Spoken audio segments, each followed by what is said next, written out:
Ah, they fooled me into watching another Pirates movie. God damn it. It is said that blood is thicker than water. It is said that every movie starts with narration these days. It is said that blood is thicker than water. A factual statement and also a cliche. It is what defines us, binds us, curses us. Come on up. That might apply to you specifically, Barnabas, but for everyone else, you're pretty much over 3. Remember your place. Poor servant child wearing very nice clothes made of seemingly expensive fabrics. My father took us to the New World. Use of the term New World peaked in the mid-17th century, when European explorers were actively navigating the globe and discovering new lands. Barnabas, meanwhile, went to Maine, which had its first European settlers over 150 years earlier, in 1604. So saying the New World instead of saying the colonies is some affected old-fashioned bullshit, even for someone reminiscing about 1760. You're not Magellan. Also, most Tim Burton films can be found under the Netflix category affected old-fashioned bullshit. Unnecessary witchy hand gesturing. Did Angelique cast a spell on Mr. and Mrs. Collins that made them go on a walk so she could drop a stone seahorse on them? Or did she just luck the f*** out? Also, how the hell did she time this? She's definitely in some completely different location. There's no way she could know when they would be in just the right spot. It probably would have been easier for her to just cast a spell on them, or hypnotize them to walk off a cliff like she does with Barnabas' girlfriend later. Also, how does crumbling up a seahorse translate to a seahorse sculpture falling off the structure it's mounted on? She also killed the dog, and Barnabas doesn't go full John Wick on this witch's ass, nor do we even discuss it. Convinced my parents' death was no accident, I became obsessed with dark magic. Right, because why would you spend that energy trying to figure out who murdered your parents like a normal person? Mephistopheles. The mention of Mephistopheles has no importance to the story, besides providing a setup for a passing McDonald's joke that will happen later. Also, I'm not sure this is what McDonald's had in mind when they paid for this product placement. For I had found my one true love. And instead of establishing any relationship between these two, we'll just have them quickly kiss so the audience will have zero empathy for this character. Discount Heather Graham. Of all the servants I could have spurned, I got the witch. You say of all the servants, but she is literally the only servant we've seen so far. And to be honest, if she was the only servant here, I'd also have trouble not spurning her. Caught in Angelique's spell, my beloved Josette wandered helplessly towards Widow's Hill, where many a despondent soul had leapt to their death. And no one ever thought of putting up a fence? What is the deal with Tim Burton and blonde-haired, blue-eyed, innocent girls wearing blue dresses? It's a fetish at this point, right? Joseph! Not running to save your beloved from certain death. Person under a spell somehow has enough brain power to stop what they're doing for a short amount of time. Still not running to catch her, and now she's dead. After 20 seconds of wave B-roll, Barnabas gets up to discover that Angelique has turned him into a vampire, I guess to pad the runtime? Angelique turned the townspeople against me. After turning you into a vampire, she really just had to tell them where you were, so no turning against required. Also, are you going to tell me that this whole story exists because Barnabas couldn't fall in love with Ava f***ing Green? I know who the real antagonist is here. 4 passenger cars here, then 5 here, then back to 4 again? What the f***? Expositional newspaper clipping that she's still holding for some reason is expositional. VW bus filled with hippies in the early 70s cliche. New York's a trip, huh? Pardon me, but I didn't get to participate in the 70s too much. Was it really filled with Leif Garrett-looking assholes who ask dumb, empty questions like this constantly? Because that is what every modern depiction of the 70s would lead me to believe. Hello, I'm Victoria Winters. Congratulations. Here to see Miss Stoddard about the governess position? Oh, yeah.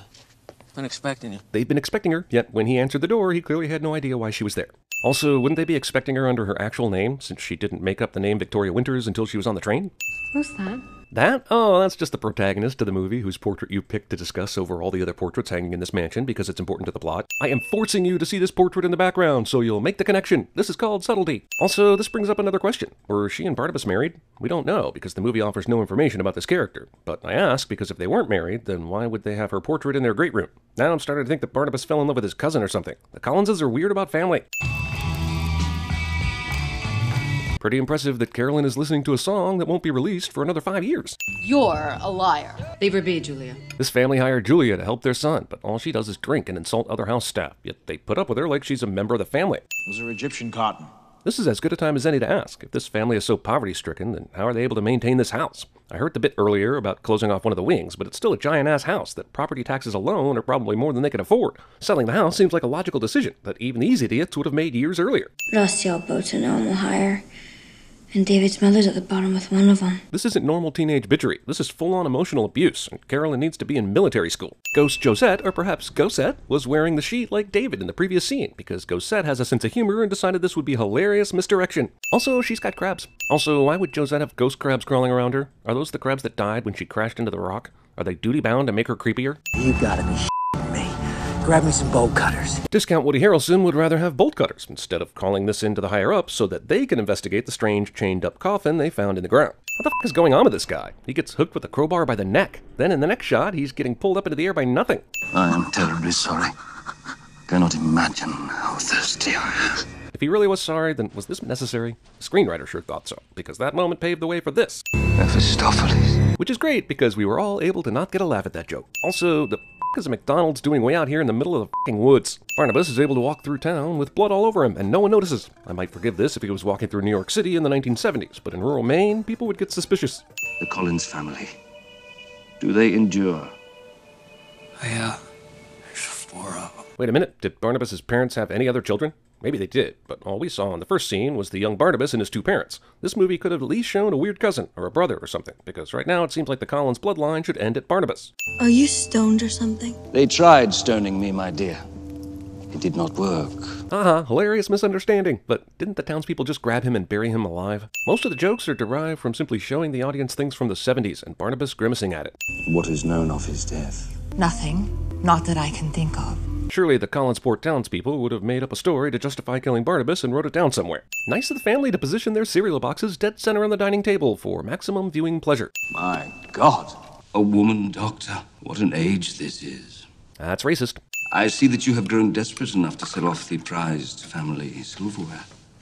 How could you tell? These are exact replicas. If they were truly hurting for money, why did they go out of their way to pay someone to make exact replicas of their other silverware? Had this fork been real silver, my hand would have burst into flames upon its slightest touch. Then why was he even trying to touch it in the first place? If it's an exact replica, he'd have no reason to suspect his hand would do anything but that upon touching the fork. Didn't you hear? They found 11 workers dead in the woods off Route 9 this morning. We're supposed to believe that Angelique somehow didn't get this news until this very moment. Very cool of the cops to let the rich lady mill about the horrific crime scene. Did Angie go home and change clothes? That is definitely not what she was wearing in the last scene. What was the wig budget for this movie? $100? We're growing into quite the fetching creature. Angelique! Jesus, does Michelle Pfeiffer live at the top of these stairs? She is never anywhere else when she makes an entrance. He's asleep, I'm afraid. During the day? How odd. Don't be ridiculous, Angie. Naps existed in the 70s. Just ask my dad. How dare you defile my manner with your noxious...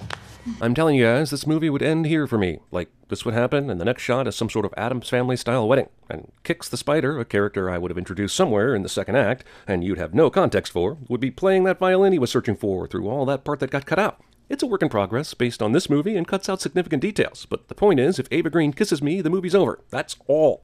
I'm the only big fish left in their little pond. So in 200 years, a powerful witch managed to take over a small fishing village? Be more ambitious. Even though the Collinses are wealthy again after discovering the basement full of goodies, Barnabas still doesn't have enough money to acquire a nice coffin to sleep in. Barnabas is using a mirror, even though he has no reflection. Also, are his clothes a vampire? Why are we just seeing a floating toothbrush and not a floating toothbrush and a floating robe?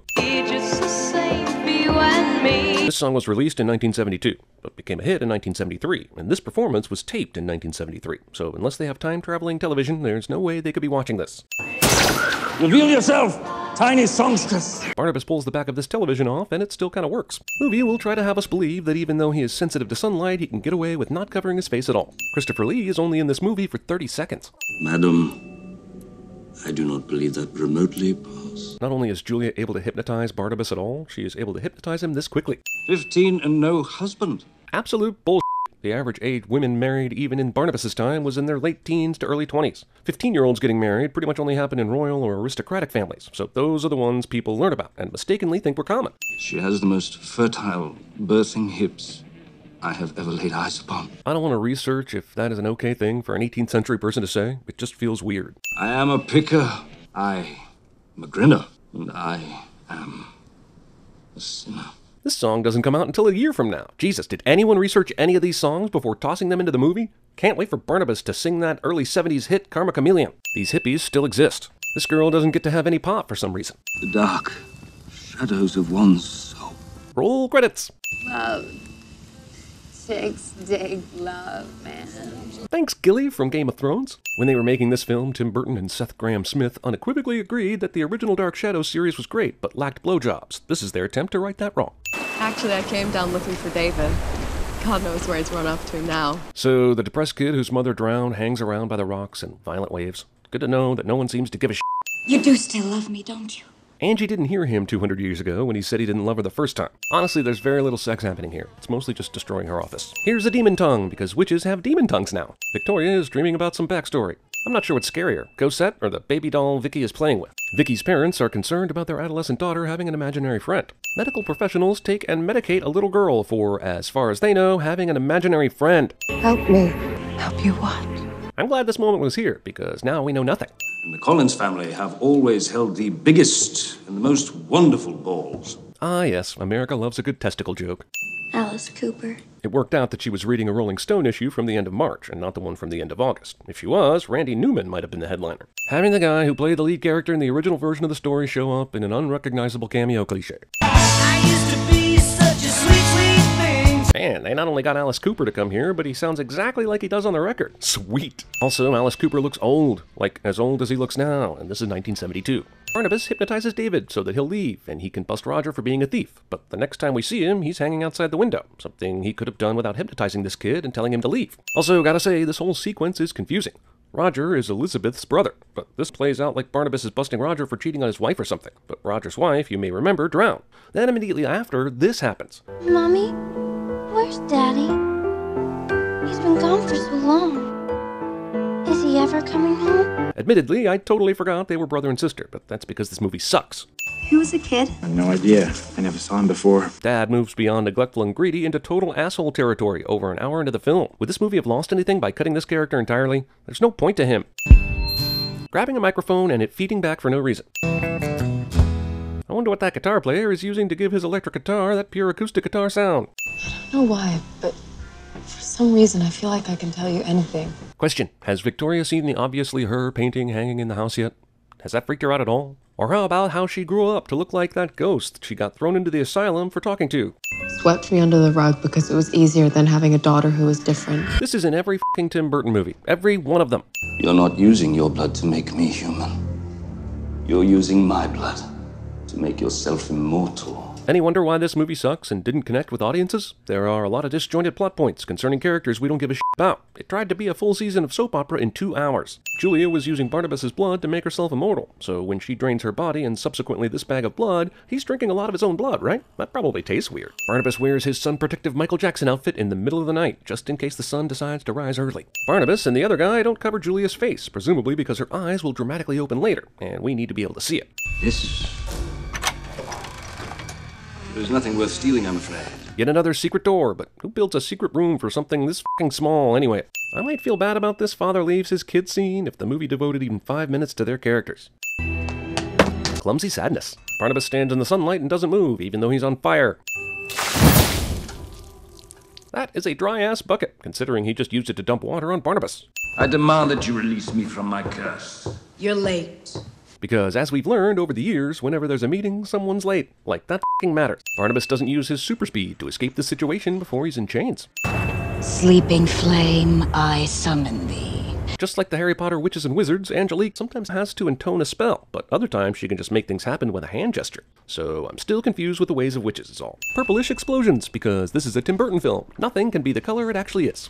See you in a couple centuries. Before, Angie had him buried in the ground and he got out in about 200 years. But now, to make sure he really stays, she's just going to set him inside a mausoleum where he can be easily found. Ah, Christ, Angie, I ain't got time for chit-chat. The damn town's burning. It's one fucking building. It would seem that all the townspeople are also vampires with superhuman speed, because they were able to arrive at Collinwood only seconds after the police did. You've been harboring a murderer. She's not wrong, and really all she's done in the past 200 years is make the town prosperous and marginalize a family of total assholes. She's no more villainous than the entire Collins family. Movie gives us no explanation for why after all these years Angie starts literally cracking. The only reason I can come up with is there are only 15 minutes left in the movie and we need to wrap this shit up. Since the movie is just randomly giving Angie all the evil powers they can come up with, they might as well throw in the vomiting from The Exorcist. Angelique!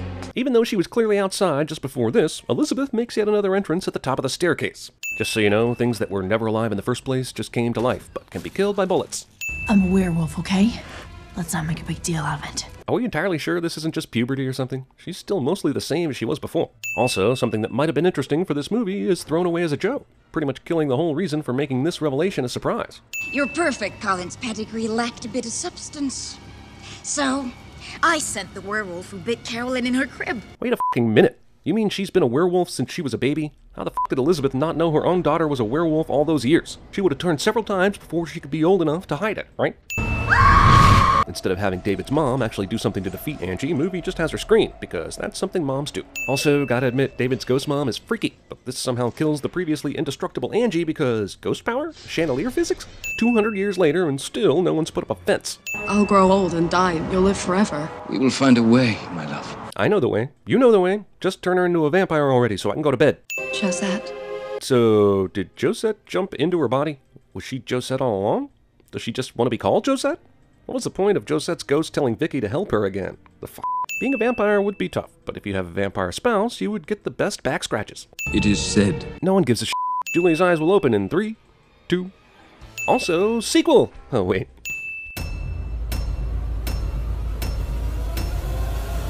This is the one.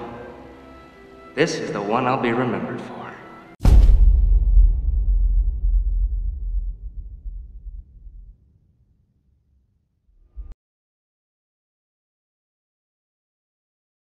Where were you born? Liverpool. Can you describe it for me? There's a hole in the world like a great black pit, and the vermin of the world inhabit it, and its morals aren't worth what a pig could spit, and it goes by the name of Liverpool. That song's about... it's about aliens. We're the aliens, man. We're the savages. We're not worthy! We're not worthy! I want you to tell all your friends about me. What are you? I'm Batman. Only if you could promise me you'll never die. You know I can't promise that. If you did that, I would make love to you right now. I promise I will never die. Tis a black river. Perhaps it is not too deep. Ready, and 2.